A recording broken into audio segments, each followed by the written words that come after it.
Hello everyone. My paper presentation is on the topic role of MR imaging in anterior cruciate ligament injuries.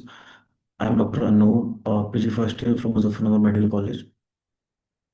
So, so knee pain is a common cause of disability and a frequent complaint among patients visiting clinicians. The knee joint, being a major weight-bearing structure, relies on various ligaments for stability and proper function. Among these, the anterior cruciate ligament is one of the most commonly injured.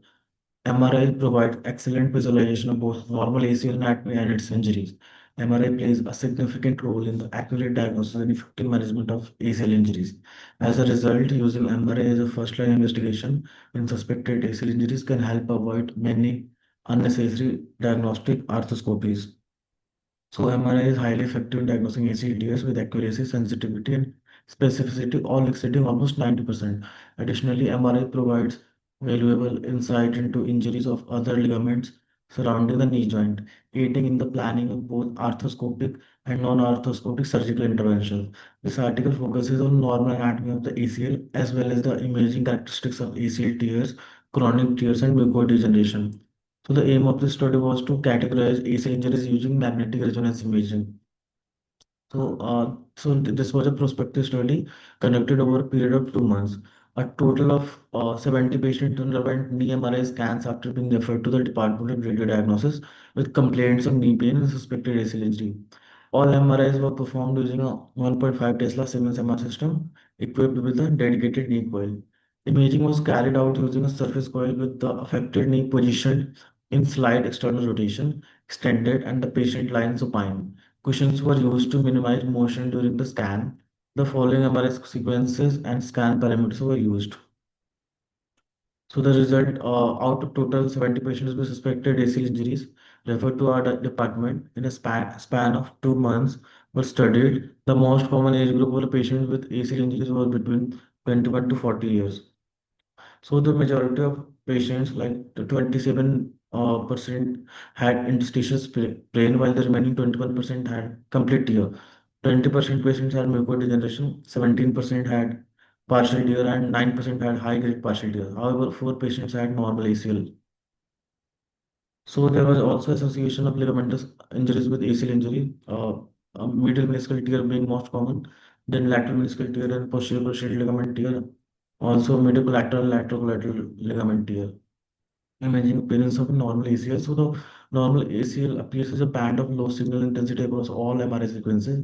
On T1 images, the individual low signal fiber bundles can sometimes be distinguished, separated by linear strips of innervated to high signal intensity. These strips are thought to represent fat and synovial tissue, typically seen near the tibial attachment of the ACL. On direct sagittal images, the entire ACL may not be visible on single slice. Most MRI scans are performed with the patient's knee in extension. In the sagittal plane, the normal ACL appears taut and straight, running parallel or within approximately 9 degrees to the roof of the intercondyle notch. So the normal ACL, a sagittal T1-weighted MRI image demonstrates the anteromedial bundle of the ACL inserting at the anterior bord of tibia. The posterolateral bundle, which appears shorter and thicker, is also visualized. So the imaging features of ACL injury, the most common site for an ACL tear is the mid-substantial ligament, while tears at the tibial or femoral attachments are less frequent. Complete tear.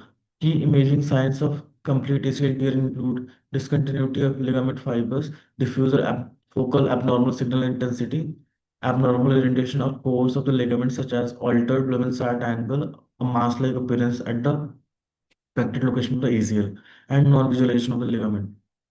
So in this sagittal image, you can see the complete ACL tear. The partial tear, the imaging features suggesting the partial tear, ACL tear include a discrete area of increased signal intensity within the substance of ACL while maintaining a normal ligament course.